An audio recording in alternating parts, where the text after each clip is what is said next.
Hello बच्चों, स्वागत है आप सबका कॉमर्स की इस क्लास में। इसके पहले वाले क्लास में हमने फॉर्म्स ऑफ बिजनेस ऑर्गेनाइजेशन का आधा जो पार्ट है वो कंप्लीट कर लिया था, जॉइंट हिंदू फैमिली बिजनेस तक। आज की इस क्लास में हम बात करेंगे पार्टनरशिप के बारे में। पार्टनरशिप क्या होता है, इसके एडवांटेज डिसएडवांटेजेस क्या हैं और कितने प्रकार के पार्टनर्स होते हैं। पार्टनरशिप डील, तो ये एक ओवरव्यू मैंने आपको दिया कि क्या क्या हम इस में पढ़ने वाले हैं। तो सबसे पहले बात करते हैं कि पार्टनरशिप क्या होती है।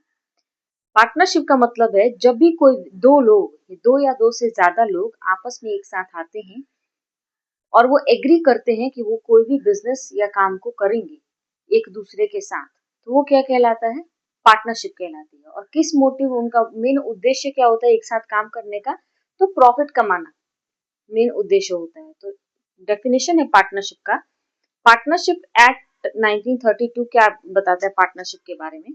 Partnership is the relation with the people who agree to share the profit of the business that is carried on by all or any of them acting for all. तो आप इसमें मार्क करेंगे agree to share the profit. कोई भी व्यक्ति जब कोई काम करता है, शुरू करता है, तो उसका मेन उद्देश्य क्या होता है, प्रॉफिट अर्न करना होता है।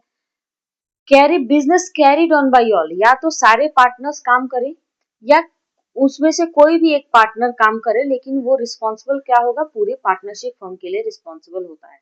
ठीक, ऐसे एक एग्जाम्पल से समझते हैं। मान लीजिए एक ए है और एक बी है, दोनों ने मिलकर के एक दुकान खोला, ठीक है, शॉप। दोनों मिलकर के जब तक सब कुछ अच्छा है, ए की तबीयत भी ठीक है, बी की भी ठीक है, दोनों काम कर रहे हैं, या ए और बी दोनों एक साथ हैं, दोनों इसमें काम कर रहे हैं, शॉप में अपना पूरा का पूरा टाइम देते हैं, तो ये क्या है, business that is carried on by all. जब सारे पार्टनर, दो या दो से अधिक पार्टनर लोग जब एक साथ मिल करके किसी काम को करते हैं, तो बिजनेस उस जब सारे मिलकर काम करते हैं तो that is business carried on by all. But if A is not available, for example with any reason, A is not available at the workplace, A बीमार हो गया, A कुछ दिन की छुट्टी पे चला गया, A कहीं बाहर चला गया, तो B जो है वो रिप्रेजेंटेटिव है किस चीज का, B सोल मालिक नहीं है, B जो है वो रिप्रेजेंटेटिव है इस पार्टनरशिप फर्म का, जो कि A और B दोनों उसमें पार्टनर है। B अकेला ये दावा नहीं कर सकता है कि B उसमें अकेला मालिक है, वो ए के बिहाफ पे भी काम करेगा और खुद के बिहाफ पे भी काम करेगा, मतलब वो पूरे पार्टनरशिप फर्म के बिहाफ पे काम करेगा। यही ये बता रहा है कि कैरिड ऑन बाय ऑल और any one of them acting for all, सबके लिए ए बी काम कर रहा है। सपोज अगर ए आपके एब्सेंस में बी ने किसी एग्रीमेंट पे साइन किया है कि ऐसा ऐसा होगा, तो ए जो है उसको डिनाई नहीं कर सकता, ए को एक्सेप्ट करना पड़ेगा कि जिस एग्रीमेंट को बी ने साइन किया है, तो ए को भी उसको एक्सेप्ट करना होगा। तो पार्टनरशिप एक्ट 1932 कहता है कि पार्टनरशिप क्या है, एक म्यूचुअल रिलेशन है। म्यूचुअल रिलेशन मतलब क्या, दोनों एक दूसरे के लिए रिस्पॉन्सिबल हैं। Is a relation with the people who agree to share the profit and loss, profit share करेंगे तो लॉस भी बियर करेंगे वो दोनों, of the business that is carried on by all और any of them acting for all. ठीक है, अब आते हैं कि फीचर्स क्या होता है। आपकी बुक में फीचर्स दे रखे हैं, तो what are the features of partnership. Partnership का फीचर क्या होता है कि बिजनेस, ये किस चीज पे पार्टनरशिप जो है वो 1932 पार्टनरशिप एक्ट 1932 के तहत क्या होना चाहिए, रजिस्टर्ड होना चाहिए। पार्टनर्स की जो लाइबिलिटी होती है बेटा, वो क्या होती है, अनलिमिटेड होती है। अनलिमिटेड लाइबिलिटी का मतलब समझना जरूरी है कि अगर बिजनेस में प्रॉफिट हुआ, ए बी प्लस सी तीनों क्या है, पार्टनर्स है। ठीक, बिजनेस में अगर प्रॉफिट हो रहा है तो ये तीनों के बीच में बट रहा है, लेकिन अगर बिजनेस में लॉस हो गया तो भी ये तीनों के बीच में बटेगा। लेकिन मान लो कि आपके पास 10 लाख का आपने इस साल लॉस किया है, आपको उसको भरना है। ए ने 5 लाख रुपए लगाए हैं, बी ने 3 लाख लगाए हैं, सी ने 2 लाख लगाए हैं, तो इनकी जो लाइबिलिटी है वो या तो एग्रीड रेशियो में ये शेयर करेंगे, नहीं तो जिस भी रेशियो में पार्टनरशिप डील, जिस रेशियो में इन लोगों ने एग्री किया होगा, उसी रेशियो में ये लॉस बियर करेंगे। लेकिन मान लो कि इस बार 8 लाख का ही इनको प्रॉफिट आया है, तो प्रॉफिट से ये लॉस बियर करेंगे, तो 10 लाख में से 8 लाख तो इन्होंने अपने फॉर्म से दे दिया, लेकिन जो 2 लाख का बचा हुआ प्रॉफिट है, सॉरी, जो दो लाख का बचा हुआ लॉस आ रहा है, वो कैसे बियर करेंगे, तो तीनों बियर करेंगे, अपने अपने पर्सनल प्रॉपर्टी इनकी लाइबल हो जाएगी 2 लाख तक की। ठीक है, तो अनलिमिटेड लायबिलिटी का मतलब ये होता है कि अगर बिजनेस को लॉस हुआ तो पार्टनर्स के पर्सनल प्रॉपर्टी पर भी क्लेम किया जाता है वो लॉस को भरने के लिए, ठीक है। अब बात करते हैं all the partners share the risk that occur in the business. Risk sharing जो होती है, लॉसेस वो पार्टनर्स अपने एग्रीड रेशियो में शेयर करते हैं। जितने भी डिसीजंस हैं वो सभी पार्टनर के कंसेंट से बनाए जाते हैं। याद रखिएगा, एक पार्टनर ने भी अगर मना कर दिया, ए और बी सी ये तीनों पार्टनर हैं, अगर ए और बी एग्रीड है किसी चीज के लिए किसी बात पे और सी एग्रीड नहीं है तो वो एग्रीमेंट जो है वो मान्य नहीं होगा। एक भी पार्टनर अगर अपना कंसेंट नहीं देता है फेवर में तो वो एग्रीमेंट पॉसिबल नहीं है in case of partnership deed. तो यहाँ पे consent of all the partners are very important and each partner is responsible for operating the firm. हर पार्टनर बिजनेस में जो भी काम हो रहा है सारा पार्टनर जो है, जितने भी पार्टनर्स है उस फर्म में, वो सारे के सारे रिस्पॉन्सिबल होते हैं उस काम के लिए। Continuity of the business is determined by the partnership deed signed by all the partner at the time of the partnership form. देखो, जो पार्टनरशिप बनाई जाती है तो आगे चल के कोई विवाद ना हो, पार्टनर्स के बीच में लड़ाई झगड़ा ना हो, तो इसके लिए क्या पार्टनर्स करते हैं, एक एग्रीमेंट करते हैं। आपस में क्या करते हैं, एक एग्रीमेंट करते हैं कि प्रॉफिट कितने में, प्रॉफिट होगा तो कैसे बटेगा, लॉस होगा तो कैसे बटेगा, कौन से पार्टनर को सैलरी देनी है, किसको कमीशन देना है, पार्टनरशिप का नाम क्या होगा, कैसे उसका डिसोल्यूशन होगा। तो ये सारा कहा, ये जो एग्रीमेंट बनाते हैं उसको हम क्या कहते हैं, पार्टनरशिप डीड कहते हैं, जिसको सारे पार्टनर साइन करते हैं। साइन का मतलब क्या होता है, सारे पार्टनर एग्री करते हैं, ठीक। जब पार्टनरशिप बन रहा होता है तब तो कंटिन्यूटी, जो बिजनेस की कंटिन्यूटी है वो पार्टनरशिप डीड तय करती है कि पार्टनरशिप डीड में उन लोगों ने जैसा एग्री किया होगा कि कब तक बिजनेस चलेगा वैसे चलता है। प्राइवेट कंपनी में मिनिमम कितने लोग होने चाहिए बेटा, सॉरी, प्राइवेट पार्टनरशिप में पार्टनरशिप फॉर्म करने के लिए कितने मिनिमम लोग होने चाहिए, तो 2 लोगों की आवश्यकता होती है। मैक्सिमम कितने होने चाहिए, 50। और ये किसके तहत आता है, कंपनीज एक्ट 2013। अब ये क्या हो गया, 2014 अमेंडमेंट है, कंपनी रूल्स 2014, ये अमेंडमेंट है कि मिनिमम कितने होने चाहिए, तो 2, और मैक्सिमम कितने होने चाहिए, तो 50 मेंबर होने चाहिए, ठीक है। लेकिन पहले क्या था, कंपनीज एक्ट 2013 के अनुसार क्या था बच्चा, तो मिनिमम तो 2 था लेकिन मैक्सिमम कितना था, 100।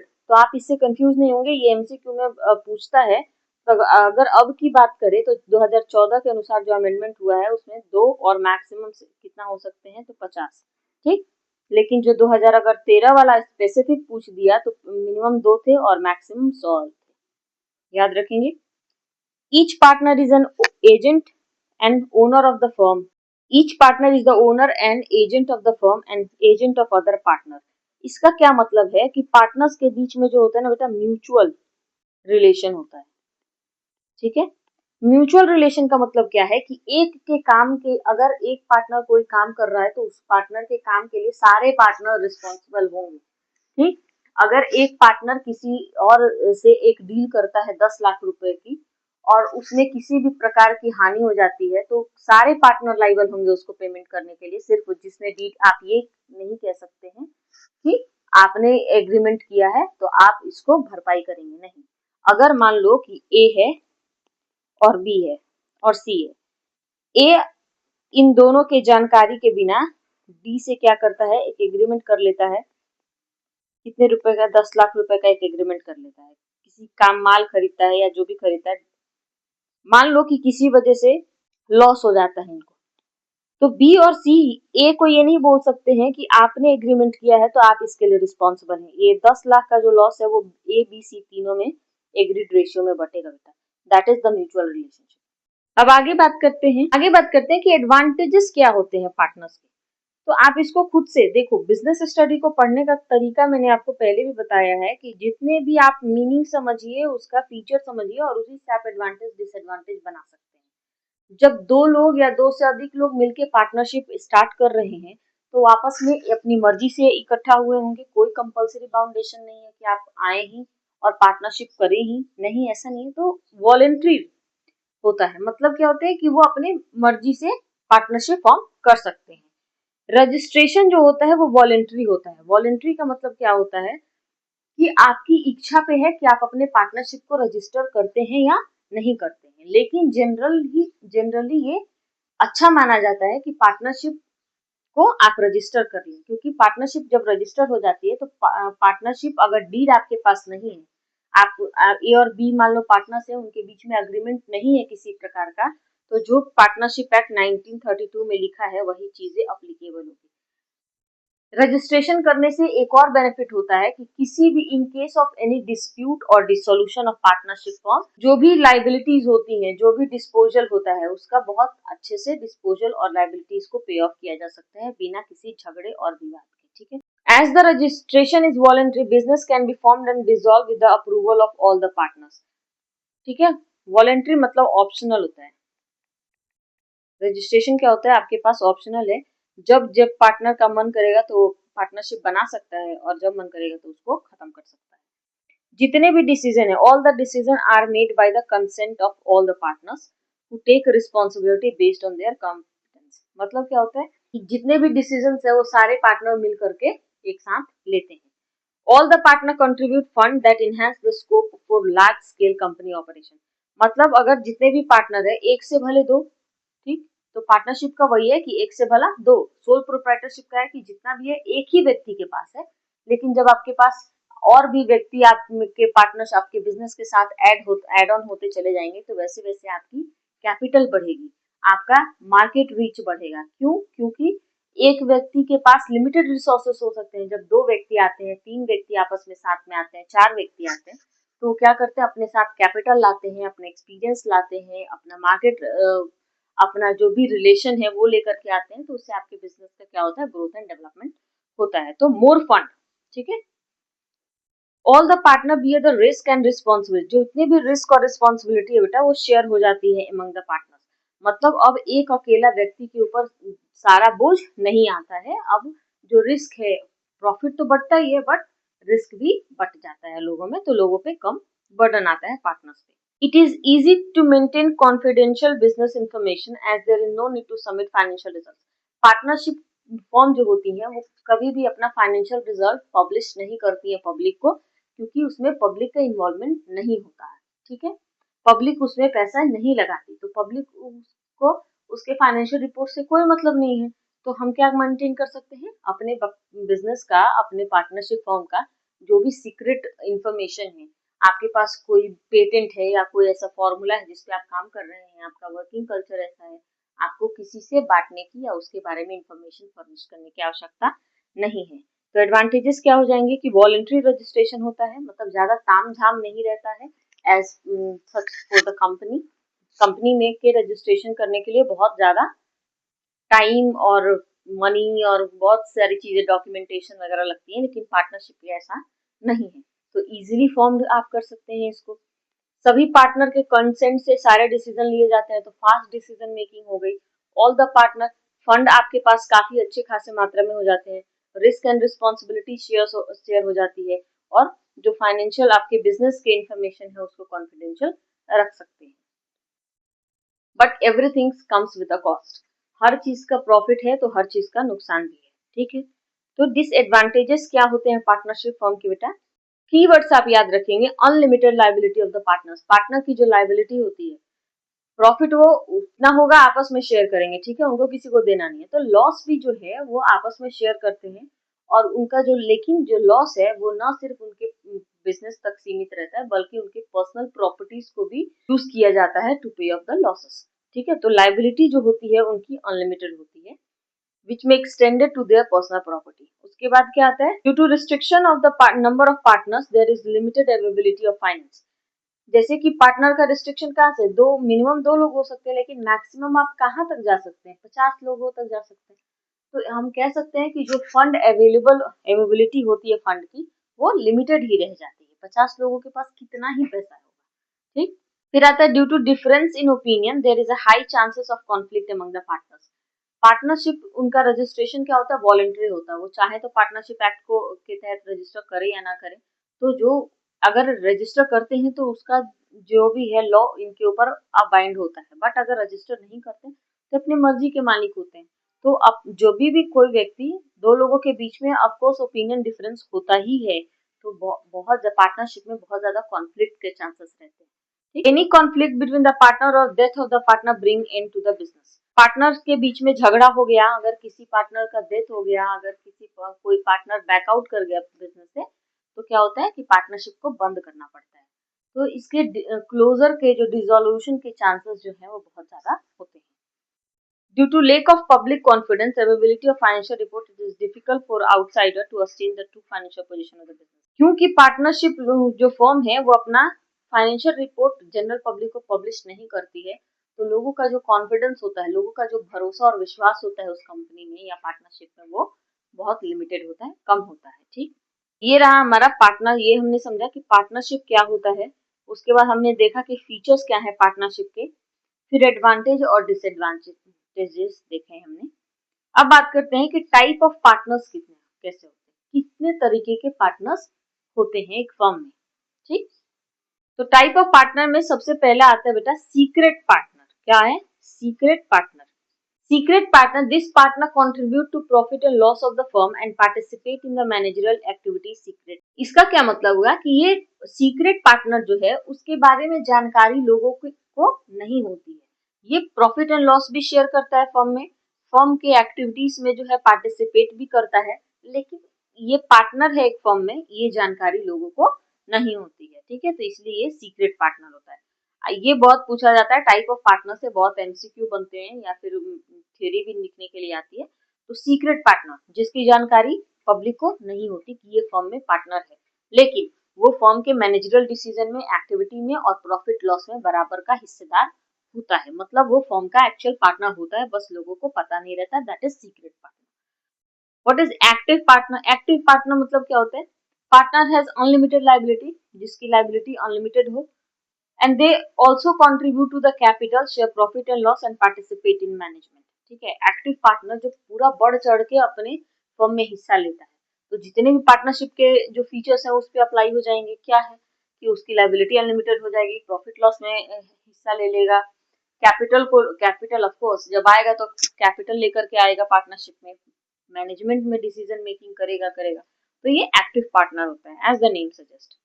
स्लीपिंग और डोरमेंट पार्टनर, ये बहुत पूछा जाता है, स्लीपिंग या डोरमेंट पार्टनर क्या होता है। तो आप याद रखेंगे, स्लीपिंग या डोरमेंट पार्टनर वो होता है जो पार्टिसिपेट नहीं करता है मैनेजमेंट में, लेकिन वो कैपिटल में कंट्रीब्यूशन करता है एंड प्रॉफिट लॉस उसको मिलता है। ठीक है, और उसकी भी जो लायबिलिटी होती है वो अनलिमिटेड होती है। तो आप स्लीपिंग से याद रखेंगे जो सो रहा है। सो रहा है मतलब क्या कि सारी उसकी जो भी लायबिलिटी है या है वो पार्टनरशिप एक एक्टिव पार्टनर की तरह ही है, बस वो क्या नहीं करता कि मैनेजमेंट में पार्टिसिपेट नहीं करता, मतलब वो फर्म में काम नहीं करता है। ठीक है, वो कैपिटल भी कंट्रीब्यूट करेगा, प्रॉफिट लॉस भी शेयर करेगा, कुछ लॉस हो गया तो अनलिमिटेड लायबिलिटी भी है उसके ऊपर, लेकिन काम नहीं करेगा। ठीक है, तो ये वो स्लीपिंग पार्टनर या डोरमेंट पार्टनर है। ओके, फिर बात करते हैं हमारा नॉमिनल पार्टनर क्या होता है। नॉमिनल मतलब बेटा होता है नाम मात्र का पार्टनर। नाम मात्र मतलब partner who do not contribute capital or share profit loss but permit the partnership firm to portray them as a partner। ठीक है, नॉमिनल पार्टनर वो होते हैं बेटा जो नाम मात्र के पार्टनर होते हैं। वो फर्म में जो है कोई काम नहीं करते हैं, ना कोई कैपिटल इन्वेस्ट करते हैं, ना प्रॉफिट लॉस शेयर करते हैं, बस अपना नाम देते हैं फर्म को। ठीक, एक एग्जांपल से समझते हैं कि विराट कोहली है, विराट कोहली ने अपना नाम यूज करने के लिए दिया है कि हाँ मेरा नाम यूज करो कि मैं तुम्हारे फर्म का हिस्सा हूँ। ठीक है, लेकिन विराट कोहली आपके फर्म को चलाने, उसमें कैपिटल कंट्रीब्यूट करने, उसके मैनेजरियल डिसीजन लेने में हेल्प नहीं करेगा। ठीक है, तो उसने अपना सिर्फ नाम यूज करने के लिए दिया है उसमें, तो हम क्या करेंगे, उसको कैसा पार्टनर बताएंगे, दुनिया वालों को बताएंगे कि ये हमारा पार्टनर है, भले वो है नहीं बट बताएंगे। ठीक है, तो वो होता है नॉमिनल पार्टनर। अगला आता है partner by holding out. Holding out का मतलब क्या होता है? पार्टनर बाय होल्डिंग आउट का मतलब क्या होता है कि एक ऐसा इंडिविजुअल जो कि पार्टनर नहीं है, एक्चुअली का पार्टनर नहीं है वो फर्म में, लेकिन दूसरे पार्टनर उसको क्या बताते हैं कि ये फर्म का पार्टनर है, और इसकी जो लायबिलिटी है बेटा वो क्या होती है, अनलिमिटेड होती है। ठीक, नॉमिनल पार्टनर की लायबिलिटी भी नहीं होती। ठीक, याद रखिएगा, पार्टनर बाय होल्डिंग आउट की जो लायबिलिटी होती है वो अनलिमिटेड होती है, और दूसरे जो पार्टनर्स है वो बताते हैं कि ये पार्टनर है, जबकि वो पार्टनर एक्चुअली में नहीं होता। And partner by estoppel. Estoppel मतलब क्या है? Individual who is not a partner by but projected themself as a partner to an outsider and has unlimited liability. Partner by estoppel का मतलब आप समझेंगे, देखो क्या है, फॉर एग्जांपल देखो समझते हैं। ए और बी एक पार्टनर है, बिल्डर है, पार्टनरशिप स्टार्ट किया है, बिल्डिंग बनाते हैं ये लोग, एक बिल्डिंग मान लो कैसा बनाते हैं, ये बिल्डिंग है, ठीक है, बिल्डिंग का काम करते हैं। सी और डी जो यहाँ पे, डी का जो है सीमेंट का बिजनेस है, डी का फ्रेंड है क्या है सी, डी कहता है सी से, डी जो है वो सी से कहता है कि यार आजकल धंधा जो है वो मंदी चल रहा है, तू एक काम कर, ऐसी किसी कंपनी में जुगाड़ लगा जहाँ पे मेरा सीमेंट जो है वो खरीद ले, ठीक, रियल एस्टेट की कंपनी में। सी जो है वो थोड़ा बहुत बी को जानता है, ठीक, लेकिन अपने आप को यहाँ पे क्या रिप्रेजेंट करता है, अरे यार तू फिक्र मत कर, मैं तेरा जो माल है वो 100 रुपए का जो है वो किस पे बिकवा दूंगा, 120 रुपए में बिकवा दूंगा, एक रियल एस्टेट कंपनी तेरी खरीद लेगी। मैं तो इस ए बी लिमिटेड को बहुत अच्छे से जानता हूँ, ठीक है, इनका मान लो कि इनका जो रियल एस्टेट बिजनेस है उनका नाम है A B limited, A B limited को बहुत अच्छे तरीके से जानता हूँ, मैं तेरा माल जो है इनको जाके बिकवा दूंगा। ओके, इसने बोला तू कैसे जानता है, डी ने इसको पूछा कि तू कैसे जानता है इसको, तो बोला कि अरे ये इसने झूठ बोला, ये जो पार्टनर है जो सी है ये झूठा है, ये इसको बोलता है कि अरे तू जानता नहीं है, मेरा नाम है, ये है, मेरे बड़े बड़े कॉन्टैक्ट है, बहुत फेकू है, और अपने आप को ये बता देता है कैसे भी करके कि ए बी लिमिटेड का ये क्या है, पार्टनर है। सी अपने आप को क्या रिप्रेजेंट कर रहा है वहाँ पे, ए बी लिमिटेड का ये पार्टनर है, उसका बहुत अच्छे से जानकारी रखता है। डी बोलता है ठीक है, डी एग्री कर जाता है, सी की बातों में आकर के डी अज्यूम कर लेता है कि सी जो है उस कंपनी का क्या है, पार्टनर है, तो इसने अपना माल जो है इसको सप्लाई कर दिया। यहाँ जाता है सी, यहाँ पे जब डी अपना माल यहाँ भेजता है तो इसने पैसे की डिमांड करी कि एबी लिमिटेड मेरे पैसे क्या करो दे दो, तो बोलता है कि आपको किसने भेजा, जब इन दोनों को जानकारी नहीं है तो वो बोलता है कि आपको कौन भेजा, तो बी से सी किसने भेजा, तो डी क्या कहता है कि मुझे तो सी ने भेजा है जो आपका पार्टनर है, तो ए को तो पता नहीं है कि सी कौन है, लेकिन बी को पता है कि सी कौन है, बी उसका थोड़ा एक जान पहचान का रहता है सी, तो बोलता है अच्छा अच्छा ठीक, लेकिन अगर कोई भी गड़बड़ हो गई तो अब इसमें क्या हो गया, सी एक्चुअली में पार्टनर है नहीं, लेकिन सी क्या है, रिप्रेजेंटेटिव, सी ने अपने आप को उस तरीके से रिप्रेजेंट किया है कि वह उसका पार्टनर है, तो अब क्या होगा, अगर कोई भी गड़बड़ हो गई, मान लो कि इस कंपनी को क्या हो गया, लॉस हो गया, और डी को इन्होंने प्रॉमिस किया था किसमें बिकवाएगा, 100 का माल जो है उसका 100 रुपए का माल किसमें बिकवाएगा, 120 रुपए में बिकवाएगा, मान लो कि 1,20,000 का इस्तेमाल इस कंपनी को बेचे थे, इस कंपनी ने एक्सेप्ट कर लिया उस माल को, लेकिन इसको 80,000 ही रुपए क्या कर पाए, लौटा पाए डी को, तो बचा हुआ जो 40,000 रुपए है ना वो ए बी और अब सी में भी बटेगा, क्योंकि सी ने अपने आप को फॉल्स रिप्रेजेंट किया है कि वो पार्टनर है, ठीक है, जबकि वो पार्टनर नहीं था। यही होता है पार्टनरशिप बाय स्टॉपर।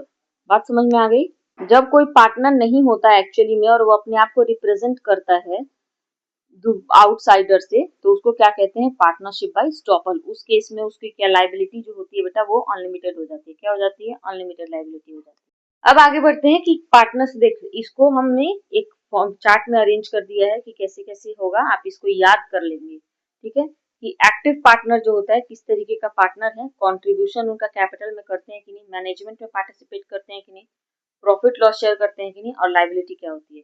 तो जो एक्टिव पार्टनर है बेटा, वो एक्टिव पार्टनर तो सब कुछ करेगा, ठीक, कैपिटल में भी कंट्रीब्यूट करेगा, मैनेजमेंट में भी पार्टिसिपेट करेगा, प्रॉफिट लॉस भी शेयर करेगा, और लाइबिलिटी जो है वो अनलिमिटेड होगी ही होगी। स्लीपिंग पार्टनर सो रहा है, याद रखेंगे, तो वो मैनेजमेंट में पार्टिसिपेट नहीं करेगा, लेकिन कैपिटल भी लाएगा, प्रॉफिट लॉस भी ले जाएगा, और लाइबिलिटी उसकी भी अनलिमिटेड होगी। सीक्रेट पार्टनर जो है, जो जिसको लोग नहीं जानते हैं, लेकिन वो कैपिटल में भी कंट्रीब्यूट कर रहा है, मैनेजमेंट में भी कंट्रीब्यूट कर रहा है, प्रॉफिट लॉस भी शेयर कर रहा है, लाइबिलिटी भी क्या है, अनलिमिटेड है। तो सीक्रेट ऐसे याद रखेंगे कि सीक्रेट पार्टनर को सिर्फ बाहर के लोग नहीं जानते हैं, लेकिन वो सारा काम एक्टिव पार्टनर की तरह कर रहा है। नॉमिनल पार्टनर नाम मात्र का पार्टनर है, वो ना कैपिटल लेके आएगा ना मैनेजमेंट में पार्टिसिपेट करेगा, लेकिन आप उसका नाम यूज कर रहे हैं ना, आप अपना अमिताभ बच्चन का नाम अपने प्रोडक्ट को बेचने के लिए यूज कर रहे हैं, तो आपको अमिताभ बच्चन को क्या देना पड़ेगा, प्रॉफिट देना पड़ेगा, और अमिताभ बच्चन को अगर उसने अपना नाम आपको बोला है कि मेरा नाम यूज करिए, तो उनकी लाइबिलिटी भी, अगर कंपनी कभी लॉस में आ गई तो आप जा करके अमिताभ बच्चन को पकड़ सकते हैं, क्या कि आपने अपना नाम दिया है, हमें लगा कि आप ही पार्टनर है, तो आप हमारे लॉस की भरपाई करिए, तो उनकी भी लाइबिलिटी क्या होती है बेटा, अनलिमिटेड होती है। ना कैपिटल लेके आएंगे, ना मैनेजमेंट में कुछ काम करेंगे, प्रॉफिट भी शेयर करेंगे, तो कुछ तो उनके ऊपर वो होना चाहिए, तो इसलिए उनकी लाइबिलिटी क्या है बेटा, अनलिमिटेड है। पार्टनरशिप बाय स्टॉपल, स्टॉपल मतलब क्या है, आपने बाहर को, आप पार्टनर है नहीं, लेकिन आपने बाहरी व्यक्ति को ऐसा रिप्रेजेंट किया कि आप एक्चुअल में पार्टनर हैं, तो आपने ना कंट्रीब्यूट किया कैपिटल में, ना आप मैनेजमेंट में हिस्सेदार हैं, प्रॉफिट लॉस भी आपको नहीं मिलेगा, क्योंकि आपने क्या किया, बाहर वालों को ऐसा रिप्रेजेंट किया कि आप पार्टनर हैं जबकि आप हैं नहीं, तो आपकी लाइबिलिटी क्या हो जाएगी, अगर लॉस होगा तो अनलिमिटेड हो जाएगी। ठीक, भले प्रॉफिट नहीं मिलेगा, लेकिन आप 420 बन के और दूसरों को ये बता करके कि मैं इसका पार्टनर हूँ और बहुत अपना करने का कोशिश कर रहे हैं, तो आपकी लाइबिलिटी क्या मानी जाएगी बेटा, अनलिमिटेड मानी जाएगी। पार्टनरशिप बाय होल्डिंग आउट का क्या है कि ये भी कैपिटल में कंट्रीब्यूट नहीं करते हैं, मैनेजमेंट में पार्टिसिपेट नहीं करते, प्रॉफिट लॉस भी शेयर नहीं करते, लेकिन इनकी भी लाइबिलिटी क्या होती है, अनलिमिटेड होती है। ठीक है, तो लाइबिलिटी जो है पार्टनरशिप में किसी भी कैसे भी किसी भी प्रकार का पार्टनर हो, उनकी लाइबिलिटी सबकी क्या होगी बेटा, अनलिमिटेड लाइबिलिटी ही होगी। लेकिन आप ये याद रखेंगे कि कैपिटल कौन कौन कंट्रीब्यूट करता है, मैनेजमेंट में कौन पार्टिसिपेट करता है, प्रॉफिट लॉस कौन शेयर करता है। ठीक, तो partnership by estoppel, partnership by holding out, ये तो कुछ नहीं करते हैं, सिर्फ लाइबिलिटी अनलिमिटेड होती है, very easy to learn. Nominal partner, नाम मात्र का पार्टनर, आप बस याद रखेंगे, हिंदी का एक टर्म याद रखेंगे, नाम मात्र, तो नाम मात्र का सिर्फ नाम उतना दिया यूज करने के लिए, तो वो ना कैपिटल लाएगा ना मैनेजमेंट में पार्टिसिपेट करेगा, लेकिन अपना नाम दिया है, आप उसका नाम यूज कर रहे हैं, तो आप उसको प्रॉफिट देंगे ही, और लाइबिलिटी तो अनलिमिटेड। सीक्रेट पार्टनर और एक्टिव पार्टनर का सब कुछ सेम है, क्योंकि वो सब कुछ काम करते हैं, बस अंतर इतना है कि एक्टिव पार्टनर को सभी जानते हैं और स्लीपिंग पार्टनर को, सॉरी, सीक्रेट पार्टनर को कोई नहीं जानता। स्लीपिंग पार्टनर कैपिटल भी कंट्रीब्यूट करता है, लेकिन वो स्लीपिंग मतलब क्या, आलस से भरा हुआ इसके अंदर, तो आलस कर रहा है तो मैनेजमेंट में काम नहीं करेगा, लेकिन प्रॉफिट लॉस भी शेयर करेगा, लायबिलिटी भी अनलिमिटेड है। ठीक है, तो इसको बहुत अच्छे तरीके से आप याद कर लेंगे, एक तो बार पढ़ेंगे ये दिमाग में बैठ जाएगा। ठीक, अब एक टर्म आता है बेटा, माइनर एज अ पार्टनर। क्या माइनर पार्टनर हो सकता है कि नहीं? माइनर ऐसा व्यक्ति होता है जो 18 साल से कम के एज ग्रुप वाले लोग होते हैं, क्या आप उनको पार्टनर बना सकते हैं कि नहीं? ठीक है, तो हाँ, इसका जवाब क्या है, हाँ बिल्कुल बना सकते हैं। जब म्यूचुअल कंसेंट, सभी पार्टनर जब एग्रीड हैं, अगर सारे पार्टनर एग्रीड हैं, ठीक है, तो आप उनके साथ पार्टनरशिप में एंटर कर सकते हैं। ठीक है, the partner who is below 18 years of age can admitted as partner. अगर ये एमसीक्यू में आ जाए, can minor be a partner, तो you can say yes, you have to answer it yes, minor can be a partner if all the partner give a mutual consent to admit him. ठीक है, with the mutual consent of all the partner, ये ध्यान रखेंगे, अगर कभी MCQ में ये scenario based question दे दिया कि ए बी सी पार्टनर है और डी को एडमिट करना चाहते हैं, डी एक माइनर है और ए और बी एग्रीड है उसको एडमिट करने के लिए, तो क्या वो डी एडमिट हो सकता है? तो आपका आंसर वहां पे नो होना चाहिए, बिकॉज यहाँ पे सी का कंसेंट नहीं मिला है। सी अगर एग्री नहीं करेगा, सारे पार्टनर में से कोई एक भी अगर एग्री नहीं करेगा, तो ये पार्टनर नहीं बन सकता है। But in the eyes of law he is not a partner. तो जब तक 18 साल के ऊपर का नहीं होगा तब तक वो पार्टनर नहीं माना जाएगा, ये कानून के नजर में है। ठीक है, टाइप ऑफ पार्टनरशिप कैसी होती है, वो तो पार्टनर्स हो गया बेटा, अब बात करते हैं पार्टनरशिप कैसी होती है, मतलब पार्टनरशिप फॉर्म किस किस प्रकार की हो सकती है, तो एक किस बेसिस पे हम क्लासिफाई कर सकते हैं, एक तो लाइबिलिटी के बेस पे और एक ड्यूरेशन के बेस पे।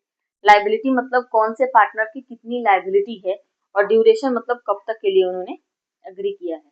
तो अगर ड्यूरेशन के बेस पे बात करें बेटा, तो पर्टिकुलर पार्टनरशिप, ड्यूरेशन मतलब क्या, कितने टाइम के लिए पार्टनरशिप फॉर्म बनाया है, ड्यूरेशन मतलब आपका होता है टाइम। ठीक है, तो पर्टिकुलर पार्टनरशिप, पर्टिकुलर का मतलब ही समझ में आता है कि जो एक पर्टिकुलर टास्क, स्पेसिफिक टास्क के लिए या स्पेसिफिक पर्टिकुलर पीरियड के लिए बना हो, उसको पर्टिकुलर पार्टनरशिप कहते हैं।